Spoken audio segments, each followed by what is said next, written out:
Hello guys, स्वागत है YouTube channel board classes में। और आज हम बात करने वाले हैं how to score 90+ in board exams. तो मैं अभी क्लास 12th में हूँ और 10th में मेरे 94% आए थे। तो उसी का जो एक्सपीरियंस है मेरे को, आज मैं वही शेयर करने वाला हूँ आपके साथ। तो इस वीडियो को एंड तक देखते रहिएगा और काफ़ी हेल्प मिलने वाली है आपको। इससे आपको भी काफ़ी हेल्प मिलेगी 90% स्कोर करने में। तो चलिए शुरू करते हैं आज की वीडियो।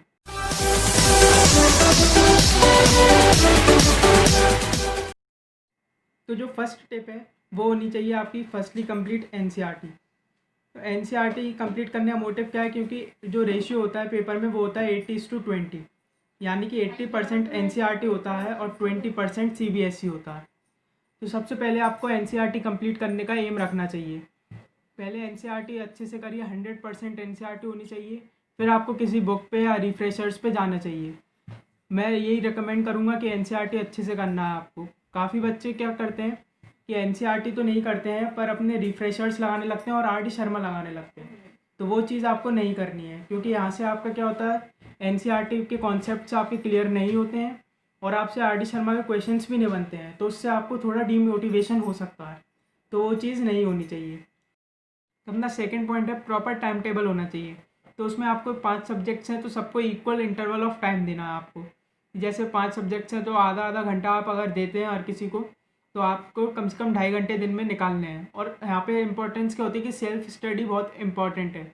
और अगर आपका कोई सब्जेक्ट अगर जैसे वीक है तो उसको आपको ज़्यादा मेहनत करनी है, ज़्यादा टाइम देना है। आधा घंटे की जगह 1 घंटा दीजिए, 1.5 घंटा दीजिए।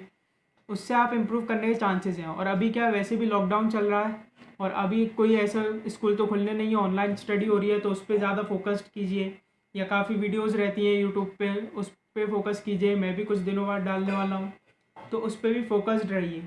और आपको ये जो टाइम मिल रहा है बहुत प्रीशियस है और आपको इसको बहुत अच्छे से यूज़ करना है। तो यही है कि आपको प्रॉपर टाइम अपना मैनेज करना है और यूटिलाइज अच्छे वे में करना है। क्योंकि टाइम तो इतना फ्री है, आप कुछ भी कर सकते हो। यूट्यूब पे आप वीडियो भी ऐसे ही देख सकते हो फालतू, पर वो चीज़ आपको नहीं करनी है। थोड़ा फोकस्ड रहना है। अगली बात करते हैं, जो हमारा तीसरा पॉइंट है उसमें क्या है, लेस टाइम बट इफेक्टिव। तो ये होता है काफ़ी बच्चों में कि बच्चों को ये लगता है कि क्लास 10th में आप आ गए हैं तो आपको काफ़ी ज़्यादा पढ़ना पड़ेगा तभी आप 90+ स्कोर कर सकते हैं। तो ऐसा कुछ नहीं है, मैंने भी ऐसा कुछ नहीं करा था। मैं दिन में सिर्फ हार्डली 2 या 3 घंटे देता था, पर वो इतने इफेक्टिव तरीके से देता था कि उसमें कोई डिस्ट्रैक्शन नहीं रखता था। तो वही चीज़ आपको रखनी है कि आपको कोई डिस्ट्रैक्शन नहीं रखना है अपने साथ। आप अगर कर रहे हैं तो बिल्कुल सिंसियरली बस उसको पढ़ते रहिए और 2 या 3 घंटे बिल्कुल अच्छे से पढ़ने में निकालिए। और इसके अलावा जो थोड़ा टाइम है वो आपको रिफ़्रेशमेंट के लिए चाहिए। क्योंकि अगर आप रिफ़्रेशमेंट नहीं होगा आपकी लाइफ में, अगर आप रिफ़्रेश नहीं रहेंगे तो आपको थोड़ा बोझ सा लगने लगेगा पढ़ना और इंटरेस्ट कम हो सकता है। तो वो चीज़ आपको नहीं करनी है। अपने बीच में आप रिफ़्रेश रखते रहिए अपने आप को, थोड़ा बहुत अपना एंटरटेनमेंट करते रहिए। तो उससे आपको बोरियत जो होती है वो चीज़ नहीं होने वाली। और फोर्थ पॉइंट की बात करें तो वो है test should be attempted honestly. तो ये होता है कि कोचिंग में भी काफ़ी टेस्ट होते हैं, स्कूल में भी टेस्ट होते हैं। तो वो टेस्ट में आपको चीटिंग वगैरह नहीं करनी है, आपने दोस्त से पूछ लिया आगे पीछे बैठ कर, वो चीज़ नहीं करनी है। अपना ऑनेस्टली रखना है, ऑनेस्टी अपने आप होनी चाहिए। तभी आप अच्छे से अपना एनालिसिस कर पाएंगे। और एनालिसिस तभी हो सकता है जब अपन ने टेस्ट ईमानदारी से दिया हो। अगर टेस्ट ही अपन ने किसी और के दम पे दिया है, किसी और से मदद करके पूछा है, तो वो चीज़ नहीं होनी चाहिए। नहीं तो आप ऐसा अपना ट्रू एनालिसिस नहीं कर सकते हैं। तो ये जो टेस्ट है आपको अच्छे से देने चाहिए, तभी आपको पता चलेगा आप कौन से सब्जेक्ट्स में वीक हैं या फिर आपको कौन से सब्जेक्ट्स में ज़्यादा मेहनत करने की ज़रूरत है। तो उस हिसाब से फिर आप अपना एक टाइम टेबल बनाइए, एक आपका स्टडी पैटर्न बनाइए, जिससे आप उस पर फोकस दे सकें और उस पर आप काफ़ी अच्छा कर सकें। अब अगली बात करते हैं। तो अगला जो आखिरी पॉइंट है हमारा, solving sample papers with timer.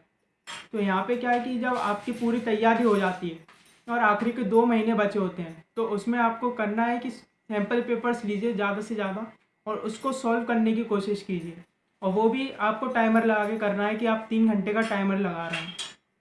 और वो भी आपको ऐसे टाइम में रखना है कि आप 10 से 1 के बीच में रखिए, क्योंकि वही आपका पेपर का भी टाइम देने का समय होता है। तो सैम्पल पेपर सॉल्व करने से आपको फ़ायदा क्या मिलता है कि आपको एक पेपर का पैटर्न पता चल जाता है और उससे ये समझने में आसानी होती है कि आपको आगे के अपने थोड़े जो आपके अब उसमें जो खामियां हैं वो आप कैसे सही कर सकते हैं।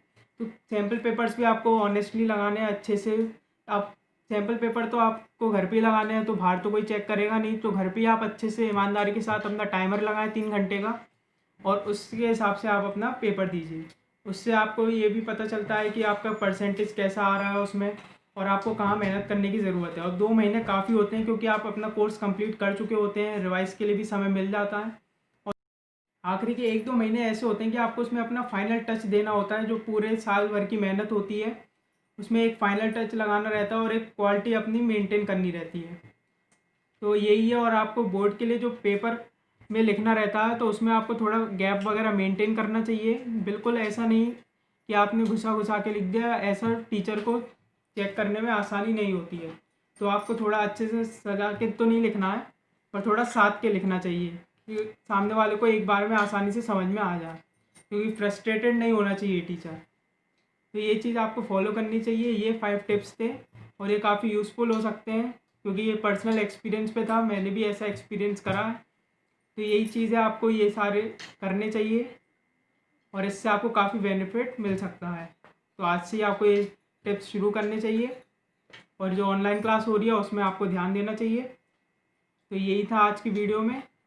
अच्छा लगे तो शेयर ज़रूर कीजिएगा, लाइक कर दीजिएगा और सब्सक्राइब कर दीजिएगा। Thank you.